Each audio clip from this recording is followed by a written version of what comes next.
Good morning, dear students. Once again, welcome back to the history classes. Today, we are continuing with the same chapter, Harappan Civilization. I hope that you have learned and revised the previous parts very well. In the last class, we were discussing about the different sources from which we will get different informations regarding Harappan civilization. And there we have discussed the first point, the Great Bath. Today we are going to discuss about the different points regarding Citadel, Seals and Beard Man. So these are the three remaining points in which we are going to focus on today. Before we move to the next point, let's complete the point what we were looking at in the last class. That's about the Great Bath. There are some informations available from the Great Bath. Which are the informations? It is being considered as the highest degree of perfection in the art of building.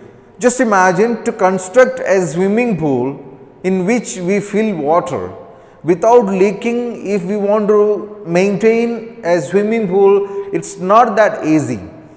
So near about 4,000 years before, the people of Harappa, they were able to construct such a swimming pool in which they were able to manage to store water. So that's why it can be considered as the highest degree of perfection in the art of building. Second thing about the Great Bath. Existence of a ruling class meant for collecting taxes and mobilizing labor. There were some ruling class who were able to implement certain concepts or certain developmental activities in the society very effectively, because to construct such public buildings means there must be someone who will be able to manage, who will be able to control, who will be able to lead. So there were such ruling class was existing. That's the second information available or will be very clear from the construction of Great Bath. Third one, use for religious purposes. So there were some kinds of religious system existing, and this Great Bath was being used for such religious purposes. And then efficient planning for water supply and sewage disposal. To fill the tank and to drain the tank, it is not that easy. So there were having proper and efficient planning section, or there was a department we can call, who were able to do all these works very effectively. So these are the different informations which we get after evaluating this Great Bath. Okay. Now we move to the second resource, that is Citadel. What is meant by Citadel? Citadel means it's a raised area of each city. In each city there were some areas which was so different from the rest of area, like it was something like a raised platform. Okay. And again, this citadel or this raised platform contains some special constructions, some special buildings like house of ruling class. Okay. Of course, in the citadel there was the ruling class, or the something like kings we can say. So the ruling class was staying in this citadel. Then second one, important buildings. Important buildings means administrative and such kinds of important buildings were inside this citadel. And the third point says Great Bath. Great Bath, which is being considered as one of the magnificent work of this Indus Valley people, was also existing or was also built inside this citadel. Then again, fourth one, granary, from which the food and other grains were being supplied to the people. It was also constructed inside this citadel. Then assembly hall, major meetings and other conferences were being conducted in the assembly hall. It was also existing inside the citadel. Then workshops, important constructions and manufactures of different things were also being done within the citadel.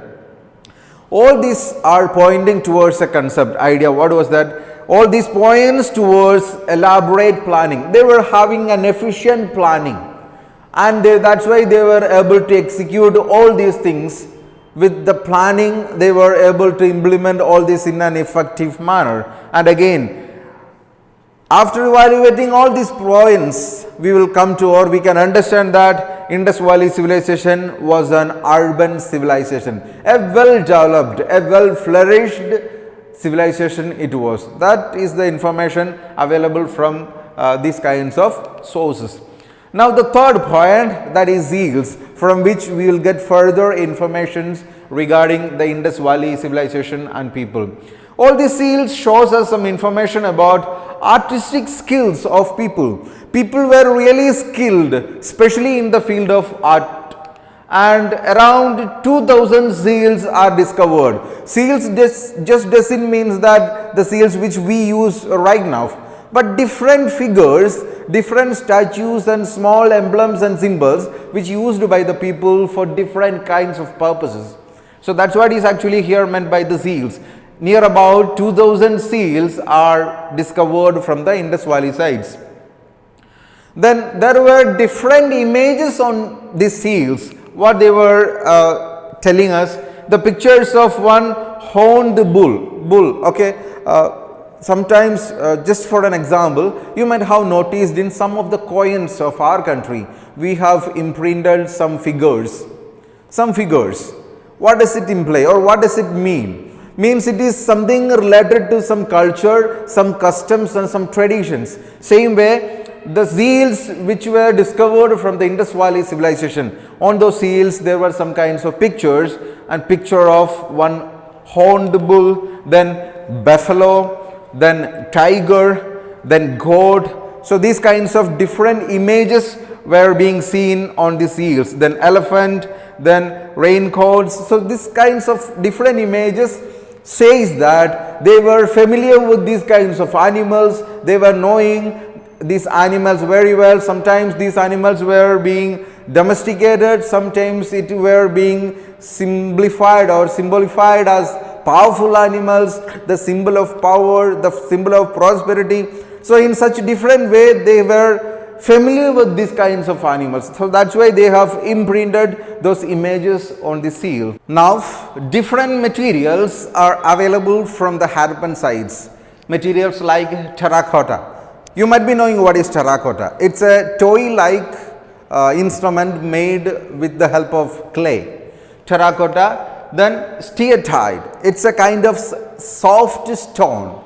So those kinds of materials were available from the Harappan sites. Again, agate, it's also another kind of material which used to make some tools. And different shapes were being seen from the Indus Valley civilization, especially Harappan sites. Shapes like rectangular in shape, then square in shape, circular in shape. So all these are pointing towards the concept that the people of Harappan civilization, they were very well skilled in different art and architecture. Then different informations are available like about script. They were having a writing method. So we have already seen in the introductory part of this chapter, writing, the ability or the skill of writing, the art of writing, it's being considered as one of the important factor of a civilization. And the people of Indus Valley civilization used different ways to write. So that's why they were having their own scripts. Then trade, they were having trade relations with a number of countries, and we have got a lot of information about those people and their different trade. Then again about religion, they were following certain religion, they were having their religious customs and traditions. Okay, in the upcoming part, next point we will be discussing about it. Let's see then. Now next one, belief. They were having their own customs, their own tradition and their own beliefs, and different tools and different things and different materials which we discovered from Indus Valley civilization pointing towards these concepts.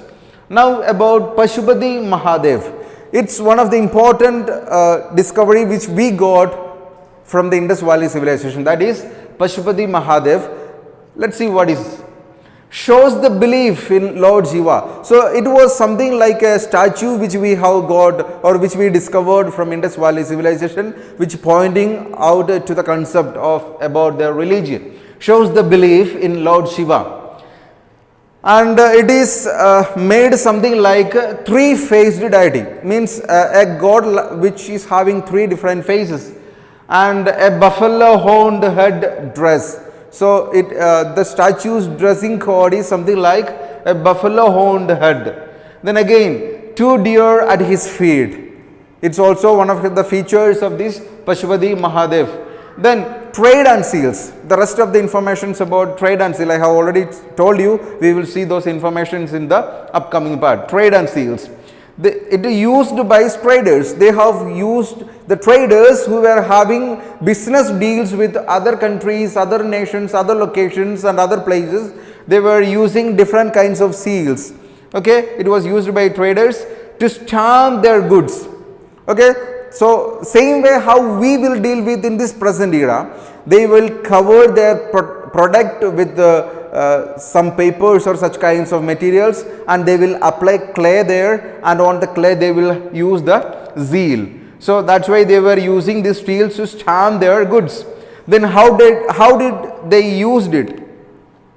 Tie the bag with the goods. Okay, suppose they have to export some products to somebody else or to some other country, some other location. They will put it inside a bag, then they will cover it with the bag and tie the bag with the goods. Then what they will do? Layer of wet clay applied on the knot. So they will tie it on the knot, they will apply wet clay, and seal was pressed on that wet clay. So once the person who received the product will be very sure that this product has reached up to him very safe and sound. So it was the method used by the people to have trade with other people, and they used seals to keep the secrecy or to keep the safety of the product till it to reach up to the customer.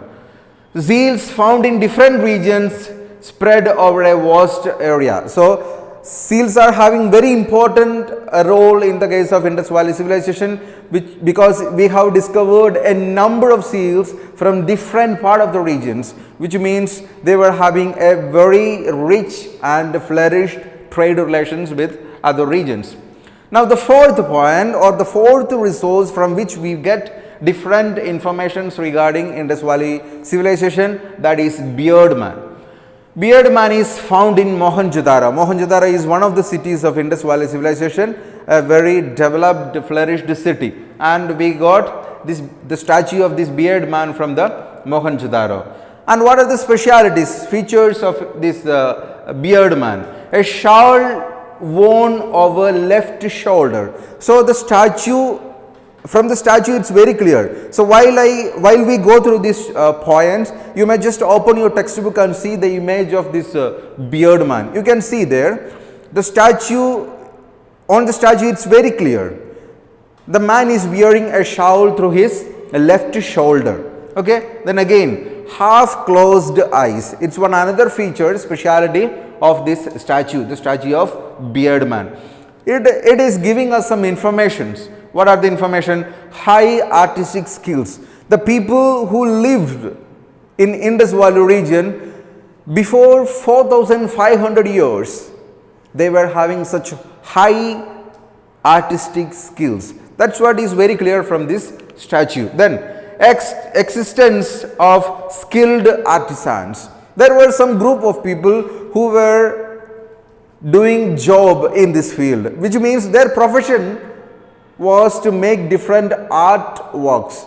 Okay, and after evaluating the statue, it's very clear that it is considered to be a statue of a yogi. It's a statue of a priest, a religious leader, or a person who is in the meditative status. So these are the different informations which is available from the statue of beard man.